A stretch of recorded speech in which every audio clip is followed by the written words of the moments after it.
That's a way to start. Hello, hi. So, I'm ill, as you can tell. Welcome back to, my bed. It's been an interesting couple of weeks. Really? Now we move. Okay. I have been struck down with a lung infection that has just kind of kept coming, kept smacking me in the face. The face? It's an odd way to say that. Kept smacking me in the chest, really, hasn't it? It's kind of disgusting. I'd like to describe it now as a painfully shard-like ice sculpture living inside of my chest that when I breathe, both on the in and out breath, now stabs me and makes me do a weird cough that sometimes is croaky, and I sound like a frog. As a result, the video I had planned this week has not happened. Neither has my trip to Valencia, which was going to happen, where I went to go and see Clara and Evelina and meet lovely baby Atlas. No, I'm in bed. And I asked on Instagram, the Q&A sticker, some questions to do in this video. I bless you, lovely people of my Instagram followers. And if you're not following me on Instagram already, you can do that. It's at Jessica Out of the Closet. So I posted this question and mainly got back just no question, Jessica, sending love, which is very sweet. Thank you. But also, Jessica, how are you looking so good? Jessica, how are you doing so well for someone with a lung infection? And this left me befuddled because I am not. I am not. So I thought it was important that we come to the topic of today's video. Don't measure me by my good days. A chronic illness topic that applies in so many ways to everything really, and to everyone, especially in the age of social media. We think that what we're able to see of a person exemplifies everything that there is about them. Wow, dream holistic daycare. Yes. What you're able to see of me will be how I'm doing that week. Like right now, for instance, look at me, sat up, talking, looking not disgusting.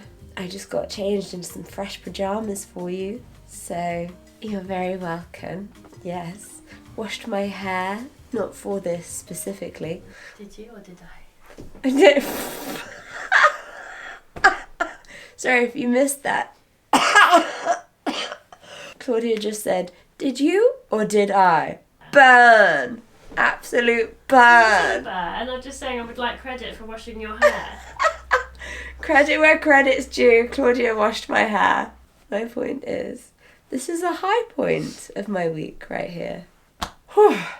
It's very easy to take what we see, a snapshot of a person, and think that that's how they're doing. I always remember that when I was really ill as a teenager, but going to school, because obviously I could only go to school when I was well enough to go to school. And then I'd drop in a class for an hour, because my classes are an hour long, manage an hour. And they'd be like, oh, well, if you seem fine for this hour, if you can do this, why can't you do the whole day? And like, this is not how is this the same? Managing this one small period of time does not mean I can do this more and more. This is not the same. Being able to pick up one pebble does not mean you can pick up a boulder, sir. Alright, break from talking. Oh, hello lovely people. You just caught me utilising the power of Surfshark. It's amazing. It's an app and browser extension that makes your internet safer by masking your IP address, keeping your data private. It works on laptops, phones, iPads, desktops, iPods, and on Amazon Fire Sticks. And smart TVs, actually. It's really quite good, yeah. I mean, you can snuggle up on the sofa, or, like I'm doing, just sort of lie in bed, really. If you've been in bed a long time and been watching everything on your laptop and you think, God, what else is there to watch? I've got to the end of the internet, that's it, I've watched everything. No, you haven't. Because this is when you turn on your Surfshark, switch to a different country, and find all the other things that there are to watch. It's really fabulous, really fabulous. access to content that you can't normally watch. You think you've watched everything available? You haven't. Amazingly, Surfshark allows you access to an unlimited number of devices with just one password. So you can protect your whole family in just one go. From passwords to photographs, no geotags tracking you down. Also, did you know when you're booking a show, a flight, maybe even a night in a nice hotel room, you might be shown a different price online depending on the country your computer is located in? Ridiculous. Simply head to surfshark.deal/Jessica for 83% off and 3 months extra for free using code Jessica. Oh, and don't worry, if you don't love it, if you don't think it's the thing for you, I mean, that's ridiculous, why would it not be the thing for you? But if you don't think it's the thing for you, you have a 30-day money-back guarantee. I don't even need glasses. I just saw them on Instagram. I may have been in bed a bit long. My point being, please, it would break my heart if anyone was judging themselves against me and thinking, I can't do what Jessica can do. Am I not good enough? Am I not trying hard enough? Please do not. You obviously, you only see my high points, what I'm able to do, right? You only see when I'm able to sit up, talk, make a video, film, and then put it out. Not when I can't do that. And I sometimes feel the same way watching other YouTubers or Instagrammers who I know have disabilities or chronic illnesses and think, oh my gosh, I know that they're struggling with so much and they're able to do this, this and this, especially ones who are parents now, because my goodness, having a baby really does. I mean, what? Free time? What's this? What's that? Time in itself. Just the idea of it. Unsure. And I think, how do people do these wonderful things and still struggle with health problems? They manage to do it. Why can't I? And of course, it isn't like that, because you're only seeing what it is they're able to put out and produce. My sharing only happens on my good days, and I feel like it's rare. So 1 video a week, and I'm only able to do that with help. So, right now, like I was saying, I'm only able to be here because, Claudia put me in the bath. Thanks, darling. Washed my hair. Did a great job. Set up this camera and the tripod. And Clara's going to edit it. Thanks, Clara. Oh, sorry. So, when you are sat in bed, it's very tempting just to start going through your phone, scrolling on the Instagram. Interior reels. I feel like I don't post very much on Instagram. But my friends say I do. Until, of course, I point out that I haven't posted in 2 weeks and I do it really sporadically. But it's just that it really sticks out to them. It's very difficult, I find, to look on Instagram and I find it like a place of inspiration, but at the same time, somehow very demoralizing. Because you're like, wow, that's amazing. I'm wonderful. I love that photograph. I wish I could do something like that. But what we have to remember is, of course, that Instagram is only everyone's best work. And in our day-to-day lives, with our actual friends and family who aren't taking amazing photos, they're only putting out their best stuff, the best things happening. They're not taking photos of the sad moments, necessarily. Or not even the sad moments, just the boring things. The boring everyday things. In bed, again, for the, still got this lung infection, for the 3rd week, 4th week, don't know how many weeks it's been now. That type of thing.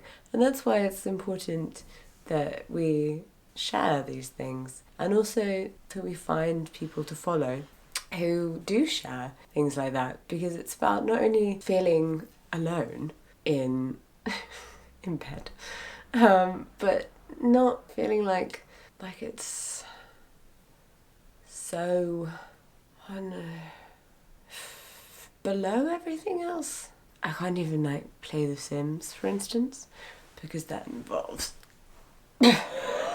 outwards, but it's easier to passively take things in, and it's nice just to be able to look at other creators and see things they've made that aren't super high energy or see them doing things, having fun in ways that aren't super high energy. I like that.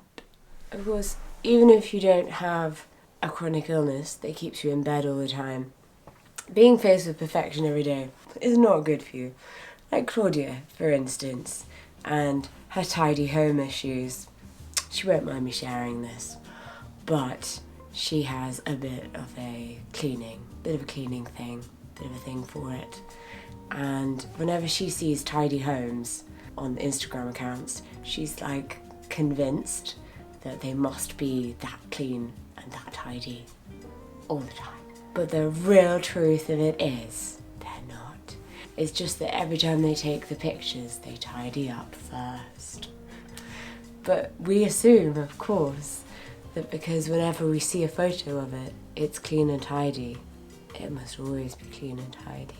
Where am I going with this, Claudia? I don't know. Yes, my point was that we all need to be less judgmental and to ourselves and also to other people as well, because we are judging other people by their good days. We are measuring other people by their good days and assuming that it's always like that, and it's not. But we do the same with bad days too. If someone is rude to us, we assume they must be a rude person rather than thinking that maybe they're having a bad day. So really, what we need to be doing is that good old chestnut. I've been listening to a book. Did you just cut short my inspirational sentence? Sorry. You did. No, come, give yours. She was all like, I'm not going to be in this video. So I've been listening to I was listening to Fern Cotton's Happy Place podcast, which I really love, because she talks about all these sort of like things and how social media can be quite like triggering to make us question our self-worth and things like that. It's not like slagging off social media, it's just that's a fact, isn't it, that we live in this world, that we have a lot of that kind of imagery and expectation and perfection placed upon us all. But I've been reading this book that was written by Dr. Pippa Grange, which was one of her guests and a really good podcast to listen to. And the book is called Fear Less. And one of the points she makes, one of the sort of main points about it, is that we unfortunately live in a world that's too much like dog eat dog. Like we feel like we have to better one another above each other. We have to, or we take some kind of pleasure when we see people struggling when we're not, or we find pride when we've done better than someone else. And actually that's completely the wrong mentality. And it's a societal problem that we all have, especially in this Western world with technology and so on. And actually we should be considering it more about like just being an exchange of experience with each other, like what you're doing right now. You're exchanging an experience that someone else can connect with, rather than, oh look, I'm having the perfect day and you're probably not, or oh, I'm having a perfect day and I'm just like those other people that I love, you know. And I just thought that was interesting. I like that really connected with me with the idea that there are two groups of people who think about student loans. The type who are like, well, I had student loans and I suffered, so therefore everyone else who goes to university should get student loans and suffer just as I did and come out the other side. And then there are the people who think, well, I had student loans and they were awful, so I don't want anyone else to have them either. The way we've been hardwired in our brains through probably centuries, if not longer. No, I think we can train ourselves. Well, I think so. And too. not just that, I think we can train future generations. I think we can train ourselves, but it's just you need to like shift the thought.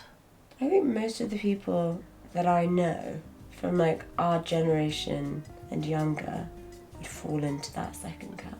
Do you think that's an age thing or a generation thing? As in, as we age, we'd stay the same way. Oh, I see. I think it's a generational thing, because generation, you're affected by politics and culture and everything around you. Like, that's what affects your opinions more than age. It's not like suddenly I'm going to hit 50 and have different opinions to what I have now. Yeah. I would think. Well then, surely if we think like this, we can raise our children to think differently. Yes, indeed. But yeah, so I think I highly commend that you are sharing a video like this, even though you feel really rubbish. I do. You're probably making someone else feel great. Yeah, I know. I really hope so. I hope there's at least one person who feels a bit better. Oh gosh. Sorry. There's this little bit, I think they talked about it in it, about like, you know, for instance, if you go to like a class and you think, God, before you go, you're like, oh, I don't know, like what everyone's going to be like there. Like, are they all going to be like really good? Am I going to be like the obvious beginner, or like, am I going to be the least flexible person, the least like fast, whatever the class is, you know? Yeah, what class is this? I was thinking more like yoga. To start with, I was thinking it was an art class. Maybe I smile at someone and they've had a bad day, and suddenly that's made it better. I Like- always think about that. There's all Like these little sliding doors. yeah, there's like things. tiny little things, and like, you know, rather than Twists thinking of like, fate. oh, better and worse and achievements and failures, just think of it like just being and being present. I mean, that's really sucks right now. You're like, I don't want to be here and be present in my illness. Yeah, I'm in a bit of pain. It's quite painful, to be honest. I'm going to go now. I will be still here. Okay, That was my piece. thanks. I appreciate you. Love You're you. gonna get it tattooed on your leg? No. Oh my god. Anyone else watching Married at First Sight UK? So, I guess what I'm trying to say is not to judge yourself against other people, that other people should not be judging you by your good days and ignoring your bad ones either, because that's never good. Share your bad days with other people, help them to understand you, what you're going through, what you struggle with. I need to do that more. I'm not very good at sharing my actual bad days, and I should be much kinder to myself. Yes, no measuring against other people. New household rule includes you, Claudia, in your tidy kitchen, There are worse wiping the There are surfaces. worse addictions than wiping kitchen countertops. There are definitely worse addictions than wiping kitchen countertops, it's true. I hope this video has made someone feel good today, and I'm glad that I did some sharing. Some, there you go, some honest sharing. Don't forget, what? I was gonna say, hey, and hey, don't I judge think we can say, hey, don't judge me. They're very nice people. I don't think. It's a joke, because the Oh, it's takeaway a was not joke. to judge other people. Oh, it's a joke because the takeaway is not to judge. All right, don't mind her. And don't forget, if you need something else to watch on the internet, Surfshark. Click the link in the description. Surfshark.deals/Jessica. Use code Jessica for 83% off and 3 months extra for free. You're welcome. Subscribe if you haven't already. Also, congrats making it through the video. I'm gonna go not lie down because I can't lie down. Just prop myself up and stop Watch talking. more House of the Dragon. House of the Dragon. Bye. I don't even wear glasses.